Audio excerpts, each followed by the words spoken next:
Hi guys, कैसे हो आप सब। स्वागत है आपका मेरे YouTube channel public health care में। आज का जो हमारा टॉपिक एक कॉप्सिल कफ ड्रॉप्स हैं जो काफ़ी फेमस हैं, काफ़ी नाम है इसका। सिप्ला का प्रोडक्ट नया आया है ये। जिस तरह विक्स है इस तरह सिप्ला ने अपना नया प्रोडक्ट लॉन्च किया है।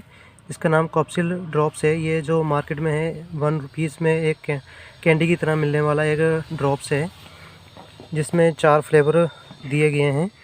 इसमें दिखाया भी गया है, हनी का है, मेंथोल का है, जिंजर का है, तुलसी का है। ये जो 41 हर्बल्स से बनाया गया है, काफ़ी अच्छा है और काफ़ी इफ़ेक्टिव है। इसमें काफ़ी कुछ डाला गया है, जैसे आपने देखा भी है, पुदीना, आंवला, पिपली और एक्नी मेथ और भी है। 37 अदर हर्बल्स से बनाया गया है। ये 41 टोटल में है जिसको बनाया गया है। तो ये जो है कफ एंड कोल्ड के लिए, आपके गले की खिसखिस को दूर करने के लिए इसका